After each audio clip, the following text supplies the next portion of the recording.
नेताजी सुभाष चंद्र बोस की पहेली और उनके लापता होने का रहस्य।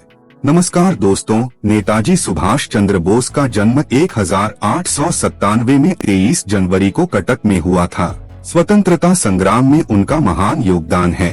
कहा जाता है कि 18 अगस्त 1945 को ताइपे में एक विमान दुर्घटना में उनकी मौत हुई थी, लेकिन इसे लेकर काफी विवाद रहा।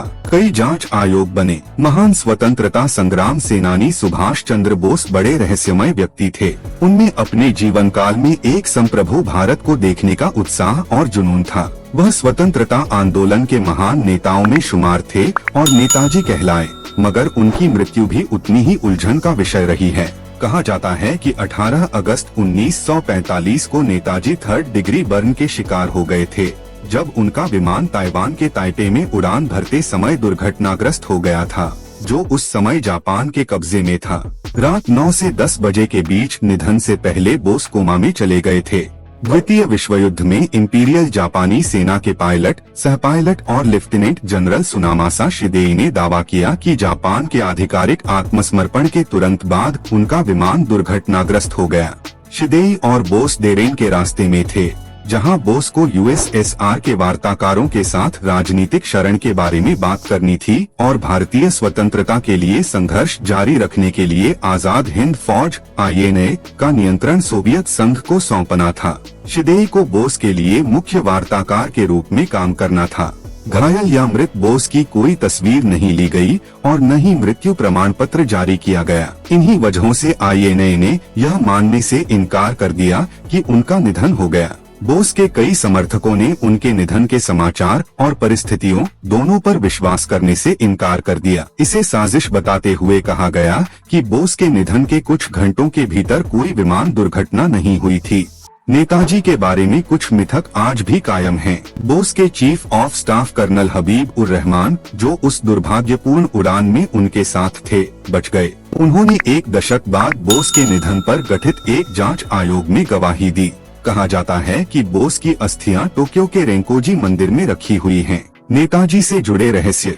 1940 के बाद से जब वह कोलकाता में हाउस अरेस्ट से बच गए थे, तो उनके ठिकाने के बारे में अफवाहें बढ़ी। 1941 में जब वह जर्मनी में दिखाई दिए, तो उनके और उनकी व्यस्तताओं के बारे में तरह तरह की अटकलें रहीं। उनको लेकर अटकलों और रहस्यों का सिलसिला विमान हादसे के बाद भी जारी रहा। विमान हादसे के बाद भी लंबे समय तक उनके जिंदा रहने की अफवाहें रह रहकर उड़ती रहीं। सन 1950 के दशक में कहानियां सामने आने लगी कि बोस तपस्वी बन गए थे। इतिहासकार लियोनार्ड ए गॉर्डन ने 1960 के दशक में इसे मिथक बताया था। हालांकि बोस के कुछ सहयोगियों ने सुभाषवादी जनता का गठन किया, जो इस कथा को बढ़ावा देने वाला एक संगठन था कि बोस उत्तर बंगाल के शॉलमारी स्थित एक अभयारण्य में चले गए थे।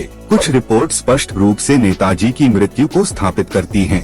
कहा गया कि मित्सुबिशी के 21 बमवर्षक विमान, जिस पर वह सवार थे, ताइपे में उड़ान भरने के तुरंत बाद दुर्घटनाग्रस्त हो गया। भारत सरकार ने अब तक नेताजी की मृत्यु लापता होने की 3 जांच कराई हैं।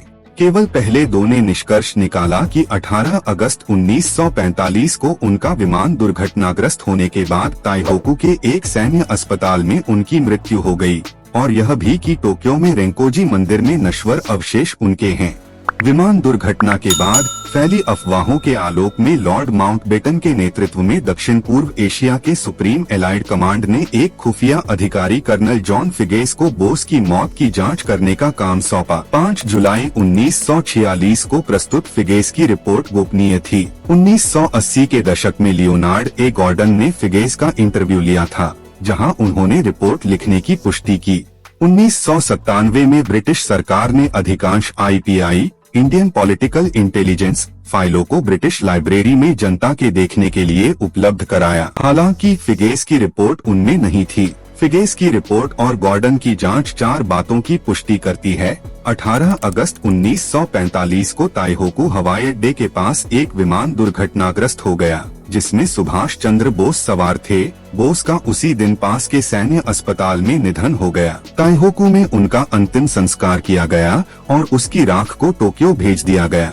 दोस्तों, आपको क्या लगता है कि सुभाष चंद्र बोस की प्लेन दुर्घटना में मौत हो गई थी या फिर वो बच गए थे? आप हमें कमेंट बॉक्स में जरूर बताना। दोस्तों, आज की वीडियो में बस इतना ही। अगर आपको वीडियो अच्छी लगी हो तो वीडियो को लाइक करके अपना हर एक दोस्त तक जरूर शेयर करना, और अगर आप इंडिया इन्फो चैनल पर नए हो तो चैनल को सब्सक्राइब करके बेल आइकन पर क्लिक करके जरूर रोल कर देना। मिलते हैं अगले वीडियो में कुछ मजेदार टॉपिक के साथ। तब तक के लिए जय हिंद, जय भारत।